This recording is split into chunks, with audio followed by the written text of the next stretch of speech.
Hello and welcome to another episode of The Unstarving Musician. I am Rabanzo. This is my podcast.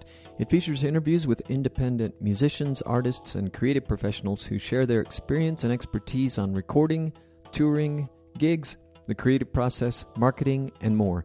I also drop solo episodes that focus on themes from many conversations, research, and off-mic interviews.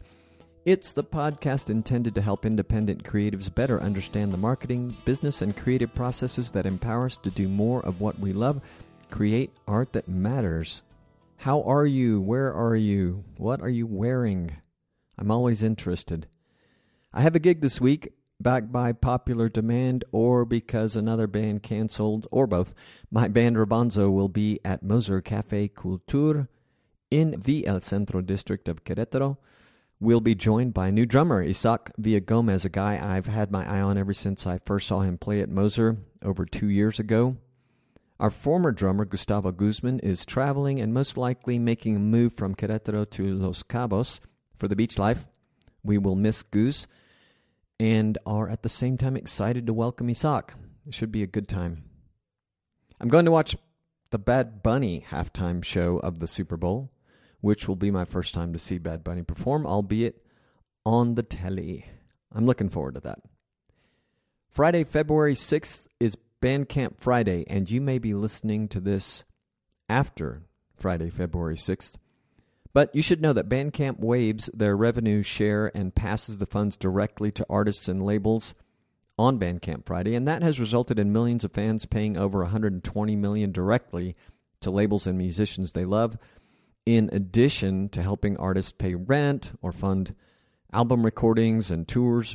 Bandcamp Fridays also have become a beacon for artists and record labels looking to raise awareness for causes or raise money for charities. So check it out and support your favorite Bandcamp artist.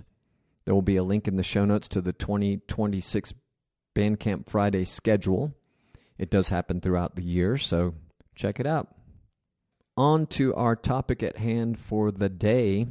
What if the best business decision you could make is to accept that your music is unmarketable? Not unmarketable in the sense that nobody wants it, but unmarketable because, or in the sense rather, that it's never going to compete for playlist placement alongside like Taylor Swift or name your artist.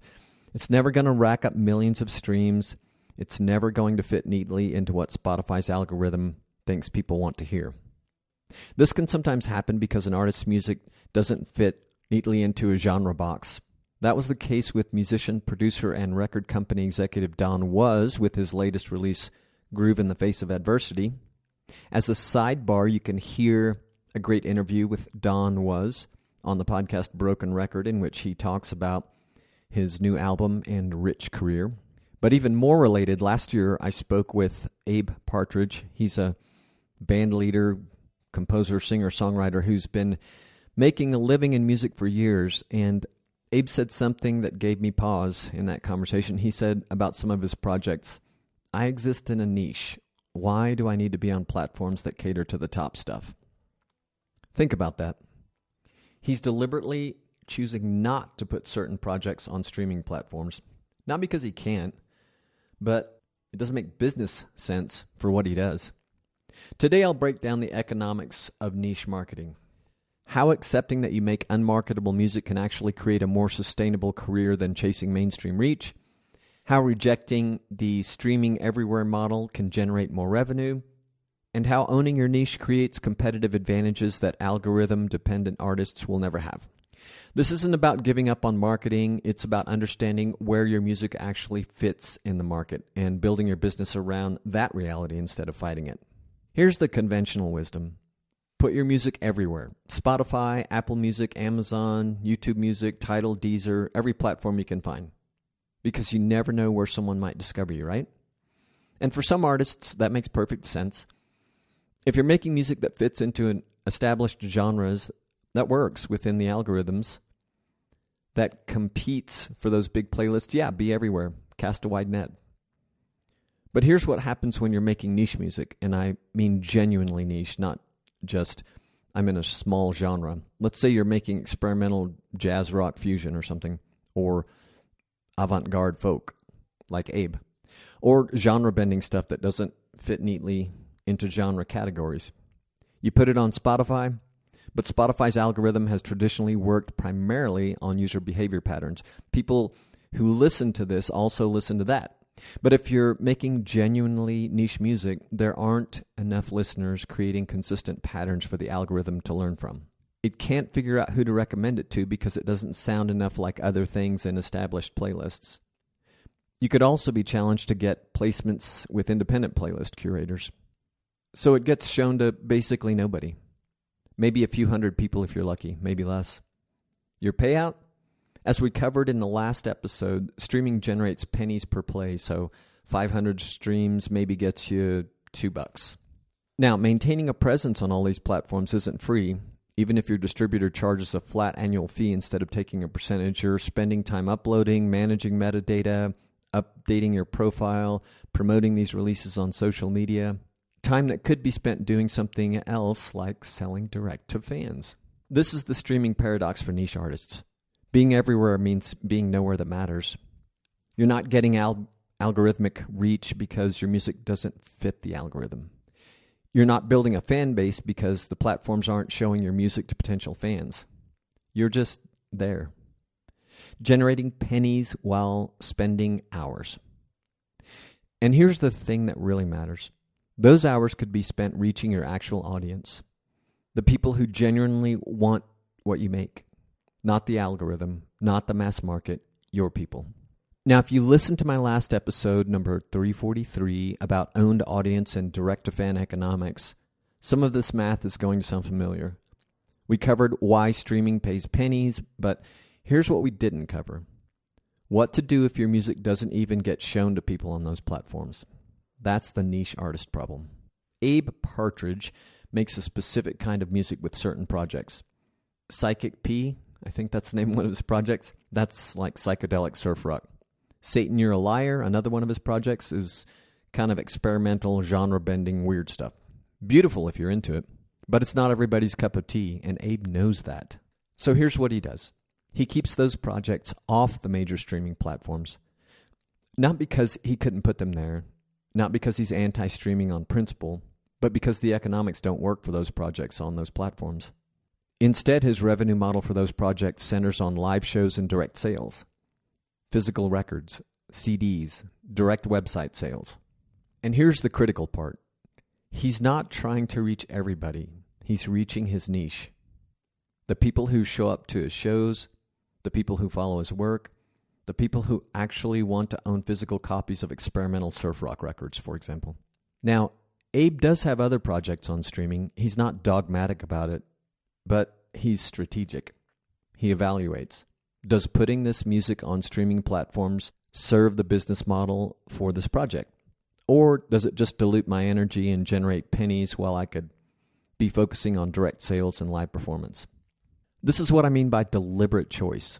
Most artists default to put it everywhere without asking whether that makes sense for their music, their audience, and their business model. Let me give you the framework for making the strategic decision. And this is different from last week's direct sales conversation because this is specifically about whether streaming platforms serve niche music at all. First question, does your music fit streaming algorithms? And I don't mean, is it good? I mean, does it sound enough like established playlist material that algorithms can figure out what to do with and who to show it to? If yes, streaming might work. If no, you're fighting an uphill battle. Second question. What's your actual revenue per listener on streaming versus other channels? Let's compare. So streaming pays about 0.003 to 0.00, or I should say 0.005 per play. Physical album sales, $10 to $15 profit after production costs. Digital download, $7 to $10 profit. Live shows, per attendee, rough estimate including merch, $5 to $20 depending on what you're selling. One person buying your album directly equals roughly 2,000 to 3,000 streams. One person at your show buying an album and a t-shirt, that could easily equal over 7,500 streams, depending on your merch pricing. So if you have an audience that will buy directly from you, why are you optimizing for streams? Third question, where does your audience actually live? If your audience is on TikTok discovering mainstream artists, yeah, you need to be on streaming because that's where they'll look for you. But if your audience is at niche venues, underground music spaces, specific online communities, do they even care if you're on Spotify? Would they rather buy directly from you at a show or through Bandcamp or from your website? Fourth question, what's the opportunity cost? Every hour you spend optimizing your Spotify presence, playlisting efforts, social media promotion, pointing to stream links, metadata management, is an hour not spent on something else, like booking shows, building your email list, creating physical products, connecting with your actual fans. For mainstream artists competing for playlist spots, that time investment in streaming makes sense. For niche artists getting 500 streams and $2, that's a terrible use of time. This is the deliberate choice, understanding your music's market position and allocating your energy accordingly. So if you're not chasing streaming numbers and playlist placements, what are you doing instead? You're owning your niche. Here's what that means in practice. When you stop trying to appeal to everybody, you can focus entirely on serving the people who actually want what you make. And those people are incredibly valuable because they're not casual listeners. They're committed fans. Think about it from a business perspective. Mainstream artists are competing for attention from millions of casual listeners.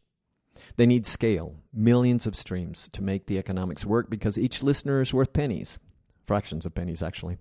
But niche artists, you can build a career on a few hundred truly committed fans. People who will buy every album, show up to the show, buy merchandise, tell their friends. These aren't people who add your song to a playlist and forget about it. These are people for whom your music means something specific that they can't get anywhere else. This is why live performance is so critical for niche artists. Abe's business model centers on consistent touring, not stadium tours, not even necessarily theater tours, although I think he does a bit of that, but regular gigs where he knows he can draw an audience, his audience. And here's what makes this sustainable. When you own your niche, you're not competing with the entire music industry. You're competing with whoever else is making music in your specific space. That's a much smaller competitive set, which means there's room for multiple people to make a living. Compare that to competing for streaming playlists. You're competing with literally everyone who could theoretically fit the playlist. The barriers to entry are zero. Anybody can put music on Spotify. So playlist spots go to whoever has the best marketing budget, the most social media reach, or gets lucky with the algorithm. But your niche, your specific combination of style, approach, and audience relationship, that's defensible. Nobody else can exactly replicate what you do. Now let's talk about the economics of direct sales versus streaming. Physical products like vinyl, CDs, cassettes even, have real profit margins. After manufacturing costs, you're typically keeping 50 to 70% of retail sales. So a $15 CD might net you $8 to $10. One sale equals 2,000 to 3,000 streams in revenue. Digital sales through Bandcamp or your website, even better margins. You're paying platform fees like Bandcamp takes 15% and then 10% after you hit a $5,000 sales mark. But you're keeping most of the money. A $10 album download nets you roughly $8.50. These economics are discussed in a similar context in episode 343 that I mentioned earlier. Here's the kicker, though. Direct sales builds relationships. When someone buys from you directly, whether at a show, through your website, you have the opportunity to capture their email, thank them personally, bring them into your world. Streaming? They're Spotify's customers, not yours. You have no relationship with them at all, typically. This is what professional representation changes in the equation. Abe mentioned signing with a booking agent in 2023. That booking agent helps him maintain a consistent touring schedule, which means consistent direct sales opportunities and consistent live performance revenue.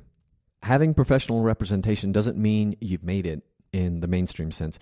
It means you've built enough of a niche business that professional infrastructure makes sense. The booking agent isn't trying to get Abe into stadiums. The agent is helping him efficiently book the venues that serve his niche audience. This is the opposite of chasing mainstream success. This is professionalizing your niche career.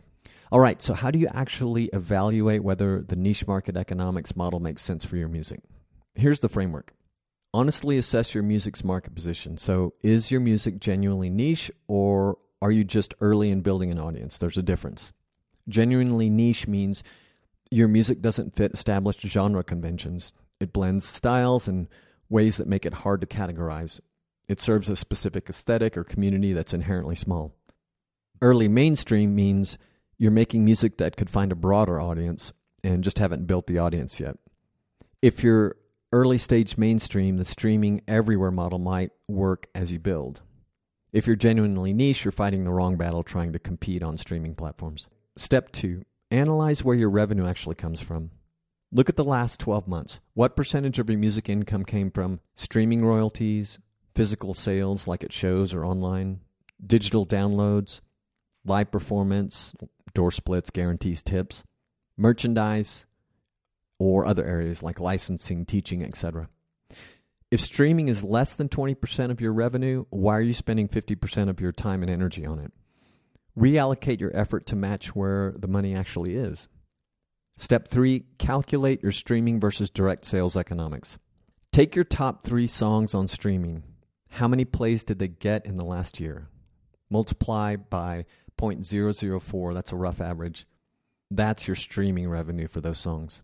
Now, how many of these songs could you have sold directly for $1 each as part of an album, an EP, or a single download? If you sold just 25% as many direct sales as you had streams, you'd make more money.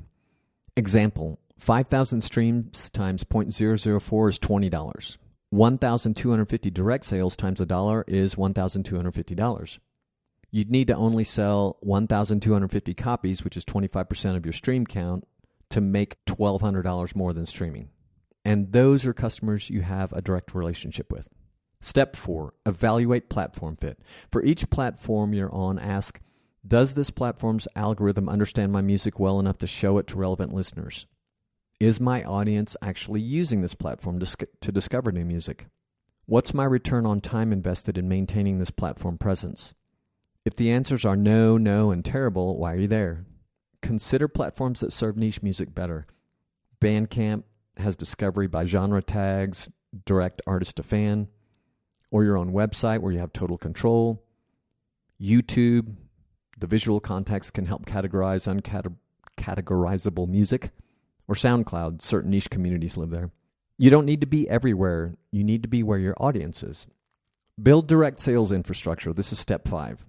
If you're going to focus on direct sales, you need systems. For physical products, manufacturing relationships, with vinyl plants, CD duplicators. You need a little inventory storage and management. Sales processes at shows like a Square Reader, Change, display stuff.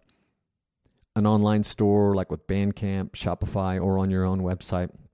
For digital products, Bandcamp presence or website download system.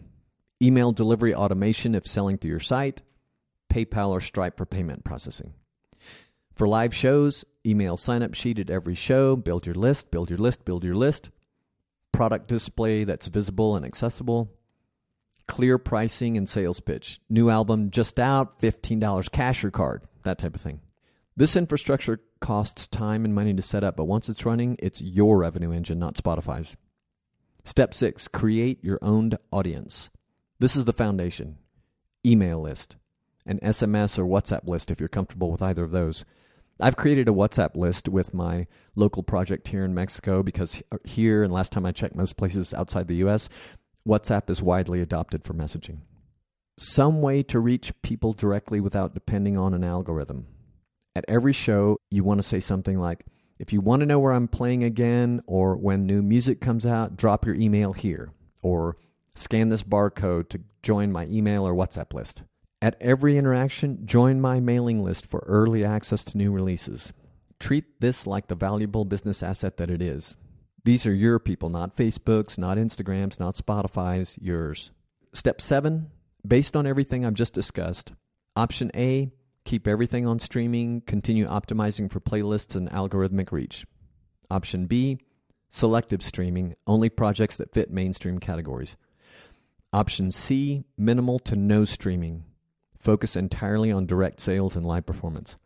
None of these are right or wrong. It depends on your music, your audience, and your goals. But here's the key. It's a choice. You're choosing your business model based on economics, not defaulting to put it everywhere because that's what everyone says to do. Let's bring this back to the core insight. The streaming model can work beautifully for mainstream music. Music that fits algorithms, that can reach millions of casual listeners, that generates sustainable income through pennies per stream at massive scale. But if you're making niche music, genuinely niche music that serves a specific audience that's never going to be huge, the economics flip. Direct sales, live performance, and owned audience relationships generate more revenue with less effort than trying to compete in a game that's not designed for what you do. This isn't about being anti-streaming. Abe Partridge has projects on streaming platforms. This is about being strategic, understanding where your music fits in the market, and building your business model accordingly. Here's the question you need to answer for yourself. Are you making music for everybody, as in with broad appeal, or are you making music for somebody specific, as in a real niche? If it's for everybody, or at least for a broad enough audience that you could theoretically get playlist placements and algorithmic reach, then yes, be everywhere. Optimize for streaming, chase the playlists. But if you're making music for somebody specific, for a niche that loves exactly what you do, that can't get it anywhere else, that will show up to buy directly from you, then stop competing in the wrong market. Own your niche. Build direct relationships. Focus on the revenue streams that actually work for niche artists. Live shows, physical products, digital direct sales, and owned audience communication. The path to a sustainable music career isn't always about getting bigger. Sometimes it's about getting better at serving the audience you already have. For more on evaluating platforms and making strategic distribution decisions, check out Liner Notes, the newsletter from yours truly that covers highlights from this and 300 plus conversations I've had with musicians and artists. Liner Notes Insider gets you complete frameworks, loads of useful resources, and premium content that goes beyond the podcast interviews. You can check them both out at unstarvingmusician.com/liner notes. I'm Rabonzo. This is The Unstarving Musician. Thanks for listening. As an independent podcaster, your support means the world to me. You could even say I depend on it. With that in mind, here are some things you can do to help support us. Follow us on your favorite podcast app. Leave us a review on your favorite podcast app. Or shoot me a review by email, rabonzo@unstarvingmusician.com, that I can use on the website. Or just share this episode with a friend. This makes a huge impact on our audience growth. You could also visit our crowd sponsor page at unstarvingmusician.com/crowd sponsor to learn of the many other ways of supporting the podcast, including a quick and easy online tip jar. It's like click, tip, done, easy and super appreciated. You'll find many ways of showing your support there, including through our affiliate partners like Bandzoogle, Kit, Email, formerly ConvertKit, DreamHost, and others. The music you're hearing is New Gods Part 2, the instrumental mix by yours truly. You can hear the full version, download it, or buy it at rabonzo.com. And if all this was too much to remember or process, just go to the show notes for this episode at unstarvingmusician.com to find links to all the stuff talked about in this episode. You can leave us feedback, questions, comments, complaints at unstarvingmusician.com/feedback. Thanks for listening. Peace, gratitude, and a whole lot of love.